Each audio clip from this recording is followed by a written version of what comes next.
바그다드 동물원 구하기. 로렌스 앤서니 그레이엄 스펜스 지음. 떼인돌 출판사. 이라크로 들어간 최초의 민간인. 군대에서 사용하는 기계들 사이에 서 있는 내 차는 그야말로 부조화 그 자체였다. 늑대들 사이에 쭈그리고 앉은 토끼 같다고나 할까? 내 일상과 수백만 킬로미터나 떨어진 그곳에서 나는 완벽한 불청객이었다. 거리에 총탄이 날아다니고 알지 못하는 사람들이 나를 죽이려 하는 그 살벌한 곳에서 말이다. 정말 황당하게도 그 순간에는 내가 침입자가 된 기분이었다. 무전기를 들고 한참이나 낑낑대던 병사가 마침내 상급자와 연락이 닿은 모양이었다. 하지만 연락을 받은 브라이언 시들릭 중위가 오기까지는 또 할 일 없이 30분이 흘러갔다. 거리 한쪽에서 몹시 비참한 심정으로 서 있던 나는 초까지 재가며 그를 기다렸다. 그는 도착하자마자 무장한 군용차에서 펄쩍 뛰어내리더니 내 허가증을 점검하고는 고개를 끄덕였다. 이상하게도 그는 등장할 때부터 심상치 않은 존재감을 뿜어냈다. 금발의 각진 턱과 떡 벌어진 어깨를 가진 그는 전쟁터를 누비는 군 지휘관이라면 누구나 아군으로 만들고 싶은 그런 자였다. 그는 이 사람과 함께라면 우리가 분명 이길 것이다라는 생각이 들게 만드는 전쟁 영화의 주인공 같은 그런 군인이었다. 좋습니다. 그는 간단히 고개를 끄덕이며 미소를 지었다.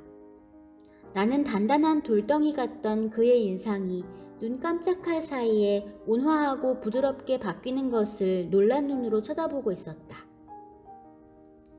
동물들을 도와주실 분이 정말 필요했습니다. 마침 잘 오셨어요. 따라오십시오. 우리는 바그다드에서 가장 유명한 건축물로 꼽히는 페르시아 칼이 교차하는 모양의 개선문을 지나 연병장을 통과해 알-자와라 공원으로 들어갔다.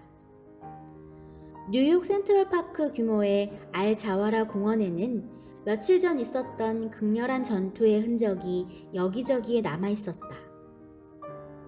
한때 이라크군이 무기로 썼을 금속들이 까맣게 탄 채 이리저리 뒹굴고 있었다.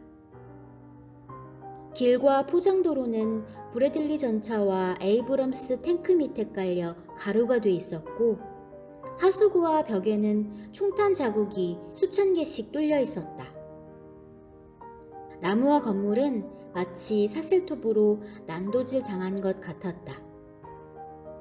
바싹 마른 땅에서 일어나는 먼지를 줄이기 위해 설치된 배수로는 납작 눌려 평평해져 있었다.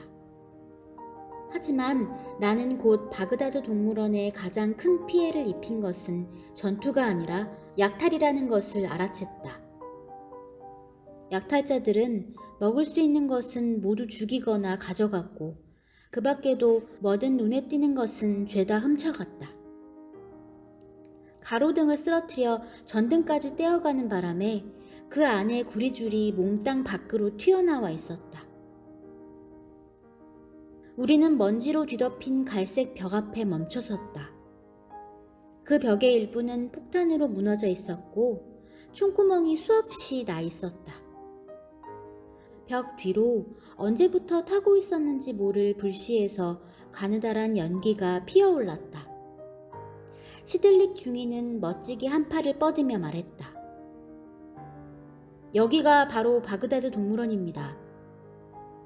그러고는 미심쩍은 눈빛으로 내 눈을 바라보며 물었다. 어쩌다가 자진해서 이런 도깨비 소굴로 들어오게 되신 겁니까? 아주 좋은 질문이었다. 내가 그곳에 가야겠다고 결정한 것이 언제였을까? 아마도 그때였던 것 같다. 보름 전쯤 남아프리카 줄르란드에 있는 내가 관리하는 야생동물 보호구역 툴라툴라에서였다. 프랑스워즈가 달콤한 목소리로 일어나세요, 당신의 아이들이 왔어요 라고 속삭였다. 나는 프랑스와즈가 말하는 당신의 아이들이 무엇을 의미하는지 정확히 알 수 있었다. 요 며칠간 코끼리들이 곧잘 숙소로 찾아오곤 했는데 사실 그것은 유례가 없는 일이었다. 우리는 곧 그 이유를 알게 되었다. 코끼리 떼의 대장인 나나와 바로 아래 서열인 프랭키가 아기를 낳은 것이다. 코끼리들이 우리에게 아기들을 보여주고 싶어 찾아온 것이었다. 나는 아프리카 코끼리를 좋아한다. 5년 전 우리는 주인들이 골칫거리라며 죽이겠다고 했던 코끼리 떼에게 피난처를 제공했고 그 코끼리 떼가 툴라툴라에 잘 정착할 수 있도록 가까이에서 돌봐주었다. 그 코끼리들이 한동안 깊은 숲속을 떠돌다 돌아온 것이다. 나는 너무도 기뻐 새벽 3시에 단잠을 깨운 것도 개의치 않았다. 여느 때와 마찬가지로 대장 나나가 무리를 이끌고 선두에 서 있었다. 나나는 공기를 통해 내 냄새를 확인하고는 천천히 내 쪽으로 걸어오더니 코를 내밀었다. 나나 옆에는 코를 비비며 어미젖을 찾는 작은 코끼리가 있었다. 나나, 너 정말 똑똑하구나. 나는 나나와 나나 뒤에 무리를 보며 말했다. 나나 뒤에 서 있는 야생 코끼리들은 지난 4년간 나와 특별한 관계를 맺어왔다.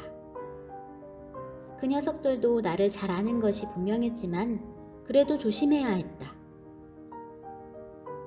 아기를 보여주려고 왔구나. 정말 고마워. 그 녀석 정말 예쁘게 생겼네. 아기 코끼리 2~3마리가 집 옆쪽에 서 있었는데 그 녀석들 때문에 지붕 위에 풀이 몽땅 떨어져 내렸다. 날이 새면 한번 손봐야 할 듯 싶었다. 하지만 야생 코끼리 떼의 방문을 받는 특권에 비하면 그 정도 수고쯤은 아무것도 아니었다. 동쪽 하늘에서 번개가 치더니 내 앞에 펼쳐진 아름다운 야생의 세계를 환하게 비추었다. 인도양에서 폭풍이 다가오고 있다고 했다. 불현듯 이라크가 떠올랐다. 전날 저녁 텔레비전에서 이라크에 대한 방송을 보았는데 이라크 소식을 접할 때마다 불안함이 가슴을 짓누르곤 했다.